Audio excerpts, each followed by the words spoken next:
Bavi, Ya. lo punya pengalaman tinggal sama mertua nggak? Ini gue lagi baca artikel seru nih. Ceritanya judulnya lucu sih. Hmm, Balada hidup bersama Kera. mertua. Kayak Enggak. balada kera gitu ya. Gue Lo ngalamin gak sih? gue pernah tinggal sama nyokap, jadi yang ngalamin tinggal sama mertua ya suami gue. Pernah eh, 2 kali tuh. Jadi pas benar-benar abis merit itu tinggal di situ sampai lahir anak pertama, terus pindah, terus habis itu balik lagi pas lahir anak kedua, gitu. Gue tuh ngalamin lumayan lama, tapi kalau dibandingin cerita teman-teman gue yang lain, gue nggak terlalu berbalada yoi, nggak terlalu kayak TV swasta gitu, drama-drama gitu, nggak Mm-mm. terlalu. Tapi tuh ada, jadi 3 tahun pertama menikah tuh gue tinggal sama mamanya suami gue gitu. Mm-mm. Dari Terus kita sempat keluar gitu ya, sempat coba tinggal sendiri. Pas di pertengahan tahun tuh gue balik lagi karena si mama tinggalnya sendiri, nggak ada yang nemenin. Sedangkan Oh, adiknya yang tadinya nungguin harus keluar negeri. Jadi gue balik lagi nemenin setahun lah waktu itu. Terus akhirnya kita bergantian sama kakak yang tertua. Kakak yang tertua masuk, gue keluar gitu. oh, oke. Dulu tuh awal-awal gue suka dengar cerita teman-teman gue sih. Katanya kalau tinggal sama mertua tuh ada perasaan tidak bebas bersuara gitu, jadi kayak Mm-mm.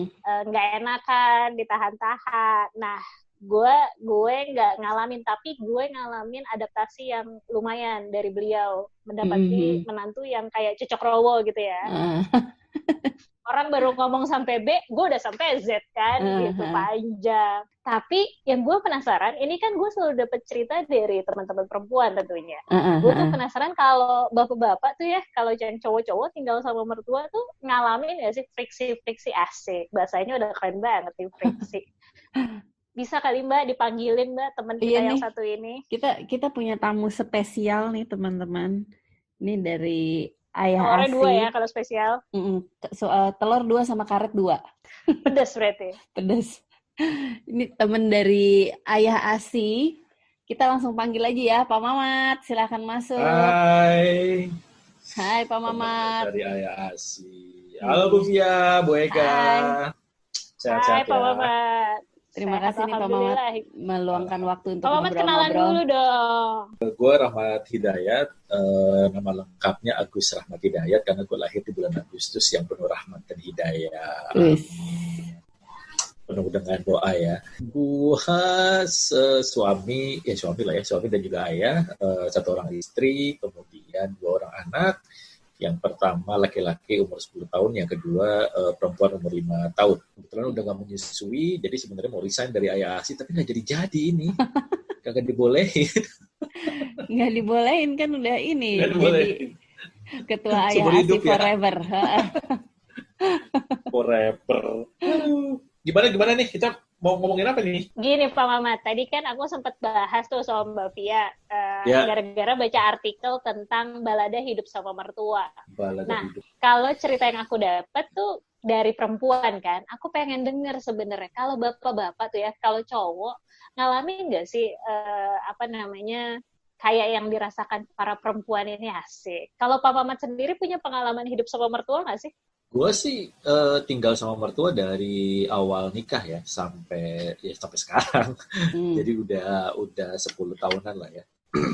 Kalau dibilang drama kayaknya enggak juga ya. Gue nggak tahu deh, maksudnya entah ada beda perempuan dan laki-laki. Tapi yang jelas kalau di gue sih gue bawa santai ya, apa namanya ya gue menghormati mertua sebagai orang tua dan juga sebagai yang punya rumah kan tentunya gitu. Jadi nggak sembarangan juga ngoprek-ngoprek dapur misalnya, nggak sembarangan berubah-berubah tata letak rumah dan lainnya gitu. Jadi ya kalau ada apa-apa ya tetap minta izin gitu. Jadi kayaknya nggak ada drama juga sih so far ya. Mungkin karena ini kali gak, kalau perempuan tuh lebih sensitif dan lebih baperan kan, Bisa jadi ya. entah itu si menantunya, entah itu si ibu mertuanya gitu nggak? Iya, iya, iya. Kayaknya sih gitu ya, Mbak. Jadi kayak karena sama-sama sensitif gitu, biasanya kayak gitu. Nah kalau gue tuh ngalaminnya dulu yang kayak gue bilang, karena kan gue dari keluarga yang apa-apa tuh diomongin, cerita hal sederhana yang terjadi hari ini, atau misalnya kita terbiasa banget tuh kalau misalnya pulang kegiatan gitu ya, kita ngumpul di kamar bokap nyokap, terus kita ngobrol rame gitu. Nah itu tuh gue bawa lah ke rumah yang rupanya anak-anaknya laki semua yang tidak terbiasa dengan itu gitu. Jadi waktu awal-awal tuh cerita gue suka nggak ditanggepin gitu. Mungkin dia capek kali ya gitu. Kacang ya, dikacangin. Atau bisa jadi dia bingung kayaknya. Jadi kan dia kebetulan dokter gigi. Jadi kebayang ya setelah menangani gigi-gigi orang gitu. Terus datanglah si anak menantu gitu masuk kamar, joget-joget, ketawa-ketawa, terus cerita, "Wah, hari ini capek banget nih meeting seharian, bla bla bla bla bla bla bla" gitu ya. Biasanya tanggapannya tuh cuma diem terus ngeliatin gitu. Terus oh gitu. Sebulan, 2 bulan, sampai bulan ketiga tuh gue tanya ke suami gue akhirnya. Mama tuh kayaknya keganggu ya sama aku. Terus suami gue ketawa, kenapa emang? Iya kok menurut lo gitu ya? Mungkin suami gue mau retur istri kayaknya. Terus kayak gitu. Rupanya sampai satu hari nyokapnya laki gue bilang, enggak, kita akan tiap hari ngobrol kayak gini ya. Oh sudah tentu gue bilang. Stres dia. Iya deh kayaknya stres. Kalau perempuan mungkin gitu kali ya. Rupanya tuh adaptasi dua kebiasaan itu yang bikin jadi lebih sensitif gitu. Kalau gue nggak ngomong ya, lebih ke kebiasaan aja kali ya. Jadi di keluarga gue itu juga tidak terbiasa untuk pamit, salim, cium tangan gitu tuh nggak terbiasa. Datang ke rumah salim, cium tangan juga nggak pernah gitu, tidak dibiasakan. Nah, kalau pamit juga cuma berangkat ya, udah gitu doang gitu. Nah, kalau waktu awal-awal tuh kan gue terbiasa aja gitu. Maksudnya berangkat ya, iya gitu, udah berangkat aja gitu. Nah, ternyata mungkin menurut beliau itu nggak sopan. Gitu. Nah, istri gue tapi yang bilang, jadi nggak langsung ke gue, tapi ke istri gue. Jadi ya itu, maksudnya kan ini bukan kos-kosan gitu, jadi ya dibiasain untuk pamit, terus salim, cium tangan gitu. Nah itu butuh proses sih sebenarnya ya, tapi ya dan gue anggap itu hal yang baik, jadi ya udah gue cobain gitu. Dan efeknya ke gue sih, jadi akhirnya gue mau juga salim ke nyokap gue gitu. Jadi kalau dia main ke rumah, ya udah gue salim, cium tangan. Biasanya tuh dulu nggak pernah. Maksudnya jadi malah kebawa di orang tua kandung jadinya ya gitu. Iya, karena menurut gue baik ya, dan ya udahlah gitu, dan juga mau menjetohin ke anak-anak kan gitu. Masa menjetohin anak-anak gue nggak salim, terus anak-anak disuruh salim kan rese juga bapaknya gitu. Benar-benar. Jadi maksudnya mungkin kalau Ega mungkin di omongan cerita gitu, kalau gue mungkin agak di perilaku ya, keseharian gitu. Oke. Tapi ya itu bilangnya bukan ke gue langsung, ke istri gue gitu. Oke. Mungkin nggak enak ya, juga ya ada perantara langsung ya. Gitu ya. Iya betul. Iya betul. Mungkin nggak enak kali ya, nggak tahu. Kalau cewek apa konfrontasi langsung gitu, apa nggak juga, gue nggak ngerti deh. Biasanya ada perantara sih memang. Oh, tetap ada perantara ya. Gitu, karena mungkin kalau aku perantaranya ke suami dulu gitu ya, bener atau enggak, pengen tahu gitu tanggapan anaknya. Kalau itu ibu kan, kalau ibu mertua gitu ke anaknya dulu gitu, ini bener nggak suami lo kayak gini kali ya.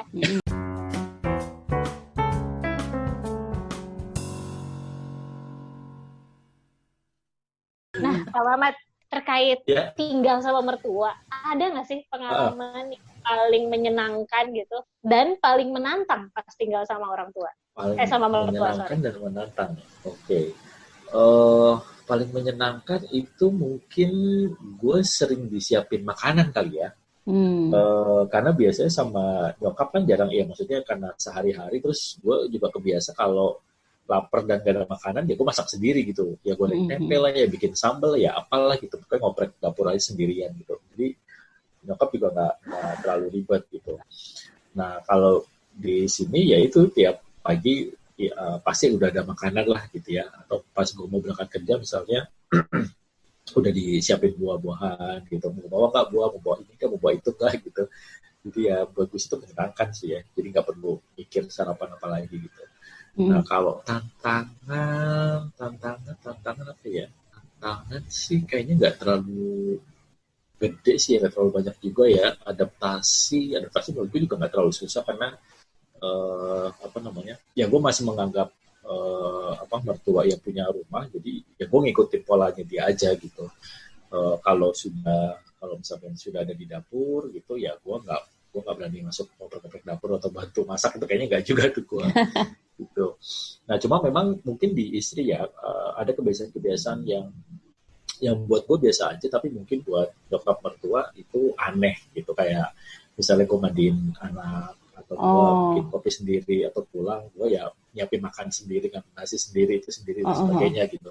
Ada beberapa kali yang ditegur istri gue, itu kamu suami kok bukannya disiapin makan gitu, atau kamu kok ini bukannya dibantuin atau nyuci apa gitulah.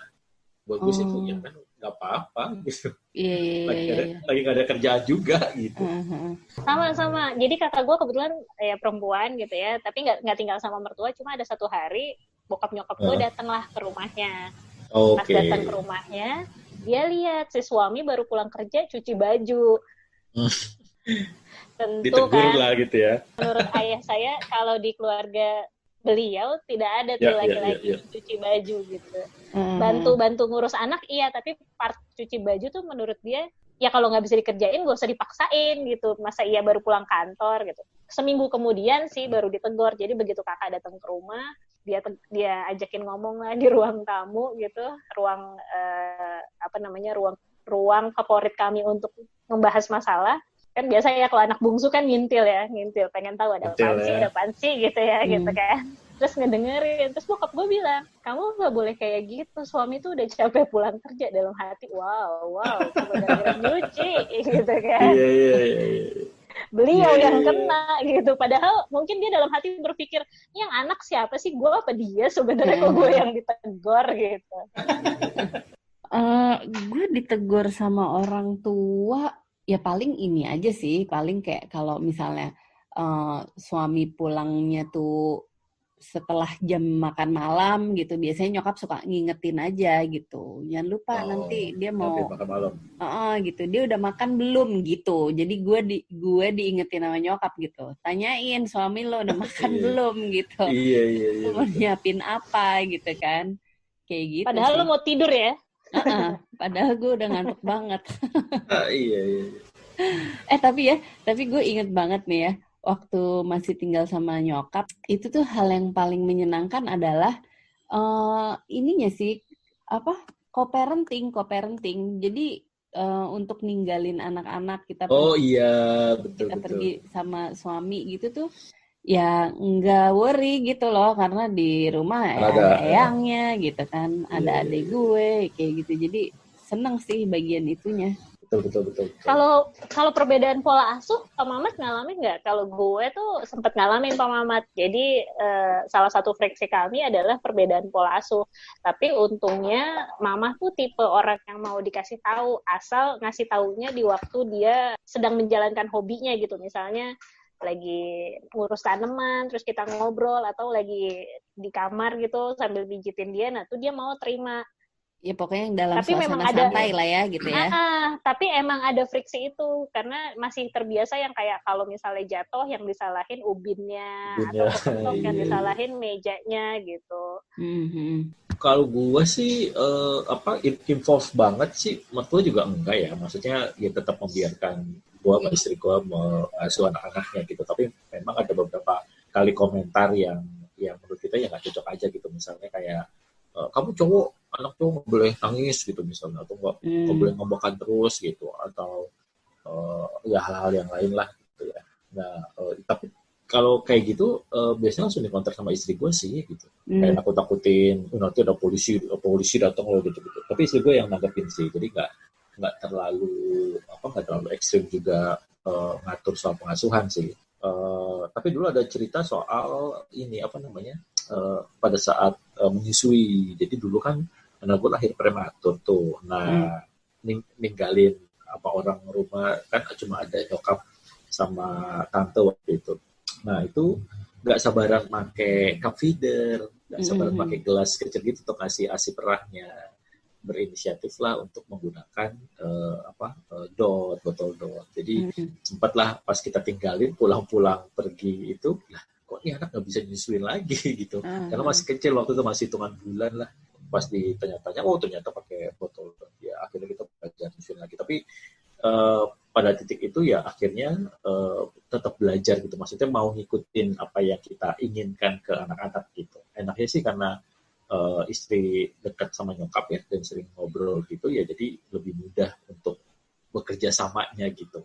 Kalau Okay. misalnya nanti nggak boleh coklat ya, maksudnya nggak usah tawarin karena nyokap tuh Uh-uh. suka nyimpen coklat gitu di kamar buat ngemil kan ya. Mm-mm. Anak-anak tuh suka suka nemu aja. Nah, tapi kalau udah kita bilangin jangan kasih coklat ya, karena kan anak gua alergi ya. Jadi di stop dulu ya, nggak bakal dikasih juga gitu. Oke. Gitu sih. Intinya sih nggak susah ya diajak kerja sama Betul, ya, betul. gitu ya. Ya, Nggak, karena gue denger cerita banyak juga yang emang susah aja gitu orang oh tua iya atau kakek betul. nenek tuh Ada aja diajak kerja friksinya sama. gitu ya kalau Iya, sama iya. pengasuhan sama mertua ya. Mm-mm.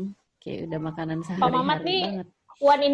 itu ya, one in the million gitu ya, yang tidak terjadi konflik gitu ya Pak Eh, Mamat. nah, kali ya atau nggak tahu atau karena gue cowok gitu. Maksudnya jadi nggak terlalu ya, maksudnya dibawa santai aja gitu. Kalian ngerti juga sih.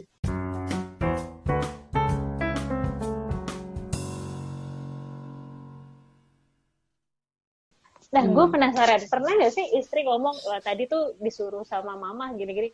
Soalnya kalau mertua gue, akhirnya karena gue sering ngobrol sama dia Hah? akhirnya kalau ada apa-apa sama anaknya tuh, dia nanyanya ke gue gitu, kayak, oh An tuh dari tadi di telepon gak ngangkat-ngangkat tuh gak gitu, padahal kan mama khawatir gitu. Mm-mm, mm-mm. Kan kalau cowok kan emang nggak bisa multitasking ya, kalau nyetir ya nyetir aja gitu, terus atau misalnya kalau lagi sibuk gitu terus kita ibunya minta tolong beli ini dong, kejadiannya nanti di weekend gitu. Pak Mama tuh ngalamin yang gitu nggak? Kalau gue sih urusan rumah doang sih ya, kayak beresin kabel misalnya atau beresin keran atau beresin apa gitu tuh gue emang biasanya nunggu waktu yang tepat gitu. Nyuruhnya sekarang, ini kerjanya baru minggu depan gitu. Nah, kayak gitu tapi kadang Nunggu momen ya. iya nunggu momen, tapi kadang suka diingetin juga sama nyokap, Nunggu mood. katanya mau beresin keran kok belum beli oh iya mah lupa, paling gitu doang sih, besok besok beli. Itu sering banget sih kejadian kayak gitu.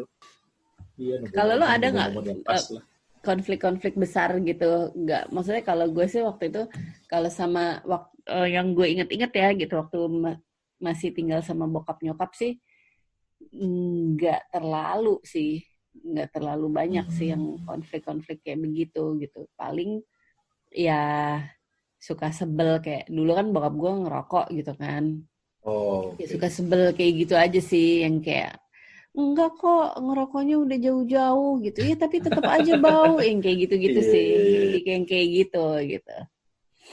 Konflik iya. besar banget sih enggak Mbak, biasanya tuh konflik sederhana yang justru diciptainnya misalnya bukan dari para mantunya gitu ya, kan Mm-mm. mama nih kebetulan menantunya 3 gitu, biasanya diciptakan karena orang luar.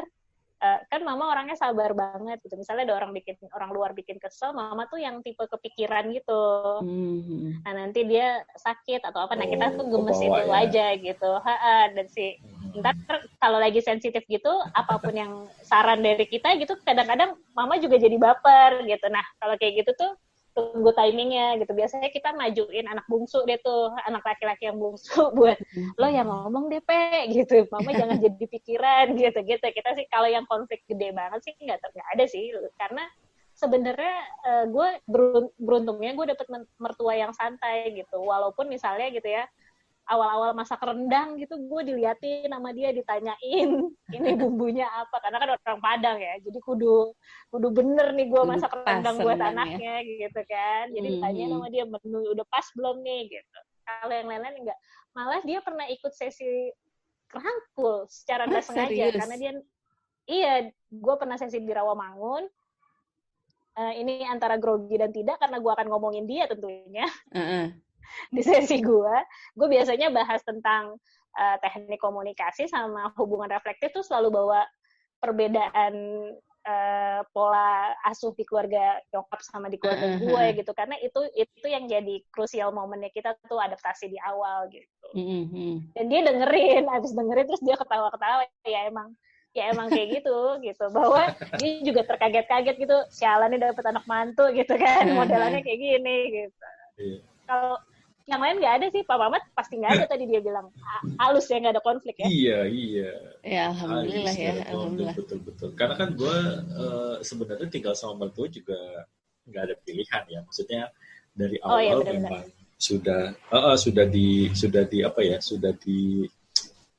mau nggak mau lah bersama gitu ya. Iya, sepakati bersama karena gue menikahi anak putri satu-satunya di keluarga gitu, terus kakak dan adiknya tinggal di luar rumah, jadi ya kesepakatannya lo harus tinggal sama gue di rumah nemenin bokap nyokap gitu.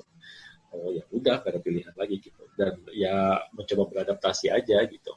Oke. Tapi penasaran deh, kalau tadi kan Ega kan sama ibu mertua, kalau Pak Mamat sama bapak mertua gimana? Nah, gue kebetulan tidak terlalu banyak punya hubungan. Maksudnya punya hubungan tuh karena pada saat kita menikah, terus kemudian beberapa hari kemudian beliau masuk rumah sakit. Dan masuk ICU gitu deh hampir sebulan, dan kemudian setelah itu meninggal dunia. Gitu. Jadi gak punya banyak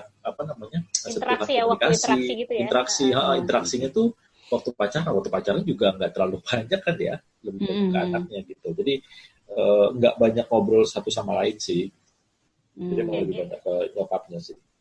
Oke. Sama sih Mbak, gue juga makanya memilih untuk tinggal sama mama tuh awalnya karena mama udah sendiri gitu. Jadi dari awal pacaran tuh udah jadi bahan obrolan. Kalau nikah gitu, suami sih, gue kan tentu ya si anak tidak punya rencana ini. Cuma pas ngelihat mama sendiri banget tuh mulai berasa, karena gue nggak punya orang tua, jadi gue tahu rasanya, wah jangan sampai menyia-nyiakan waktu yang ada gitu waktu itu kepikirannya. Jadi ya udah kita tinggal sama mama gitu. Nah kalau kalau gue ngelihat beberapa pertanyaan atau keluhan ibu-ibu ya di AYAC itu kayaknya kebanyakan memang dari istri ke mertua ya. Ke ibu mertua gitu ya? Ke ibu mertua. Kayaknya memang karena kan istri pengen melayani suami juga ya, pengen melayani suami, pengen bikin masakan misalnya, pengen ngapain. Mungkin itunya yang berbeda dengan cara si ibu mengasuh anaknya ya, si anak cowoknya gitu kali ya. Maksudnya biasanya. Oh iya benar juga ya. Dia, maksudnya biasanya bikin kopinya dia biasanya cuma 1 sendok gula kok. Iya, sama istrinya. Istrinya 2 sendok gula gitu kali misalnya, atau makanannya biasanya dimasak begini terus sama istrinya dimasak begini, mungkin gitu kali ya. Iya, gue bisa kebayang jadi sih kayak mungkin kayak ibunya ngerasa yang kayak gue lebih tahu anak gue nih gitu kan. Iya gitu maksud gue. Iya. Oke. Iya benar. Jadi kayak membandingkan masa lalu dia ketika ngurusi anak laki-lakinya ini. Iya. Karena sering kali gue beberapa kali dengar itu, maksudnya istrinya tuh istrinya yang suka cerita ke kita tuh ya itu kok kayaknya dia ngebelain suaminya banget ya gitu. Mungkin begitu kali ya, nggak tahu. Lu punya pengalaman soal begitu nggak? Paham gue. Kalau di keluarga gue ya rata-rata yang dibelain justru bukan anaknya sih. Mantunya yang justru. Dibelain mantunya. Mantunya justru ya. Karena mungkin orang tua gue tahu bahwa anak-anaknya kurang ajar.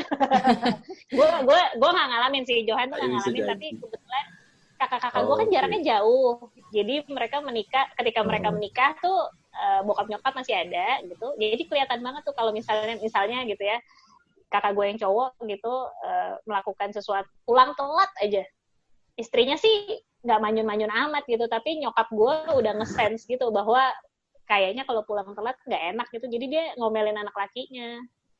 Lu udah tahu ditungguin di rumah balik telat gitu, dia bisa se-eksplisit itu bilang aja gitu, jadi diomelin. Ini kali ya. Jadi si mantunya merasa senang gitu, wow saya dibelain mertua gitu. Tapi ada yang kayak Mbak Vi sama Pak Mamat bilang ya, kalau itu kayaknya ini ya Pak, kayaknya mereka tuh saking cintanya gitu ya, pengen anaknya dapet yang terbaik, akhirnya secara nggak sadar membandingkan dengan apa yang mereka lakukan gitu ya. Iya, karena kan ya itu kayak naturally orang tua ngerasa kayak ya gue udah melakukan yang terbaik nih untuk anak gue, yang gue tahu yang terbaik ya seperti ini gitu kan. Iya, Jadi kayak ngerasa nggak bisa di-compare gitu, ngerasa paling tahu lah ya gitu.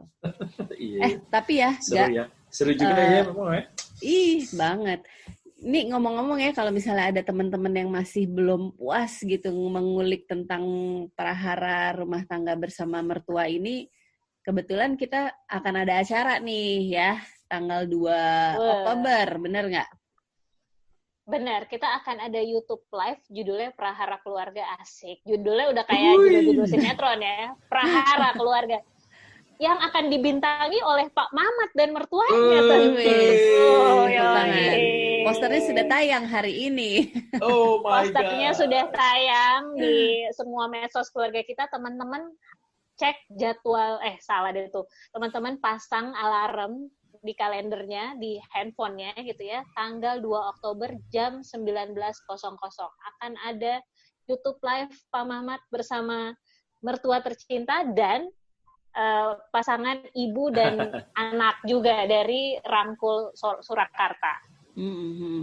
Kita akan mengupas tuntas di situ bagaimana seluk-beluk, lika-liku hubungan mertua dan menantu, anak dan orang tua yang tinggal serumah. Terus kira-kira tips and triknya bagaimana supaya bisa langgeng lah semuanya gitu. Sebelum ditutup, aku ada satu pertanyaan nih, Pak Mamat. Jadi di poster itu kan ada fotonya. Fotonya berpose. Yang saya mau tanya, Bapak bilang apa ke mertua pose kayak gitu? Oh iya bener ya. Asik banget loh bisa diajakin pose. Kok mau gitu ya? Kok mau gitu ya? Soalnya ngajakin cowok nih, yang ngajakin cowok. Enggak, waktu itu soalnya kita bingung. Mau ngapain dia, tadinya mau foto sambil megang buku keluarga kita. Cari-cari kok kagak nemu, nyimpen di mana. Ya udah akhirnya kita menunjukkan tanda cinta itu aja. Keren banget. Teman-teman, semoga nggak kelupaan tanggal 2 Oktober akan ada Pak Mamat dan Ibu tercinta. Kita cross check obrolan di podcast ini benar adanya atau tidak. Oh gitu iya, kan? betul. Salah jawab gue tadi. Pak Mamat, terima kasih banyak udah berbagi cerita. Thank you banget, Bu Ega, Bu Fia. Iya, sama-sama. Thank you juga Pak Mamat. Sampai ketemu nanti di tanggal 2 Oktober ya, teman-teman juga semua. Jangan lupa lihat YouTube-nya keluarga kita. Oke, sampai ketemu lagi di episode selanjutnya. Bye-bye. Bye-bye. Bye. Thank you.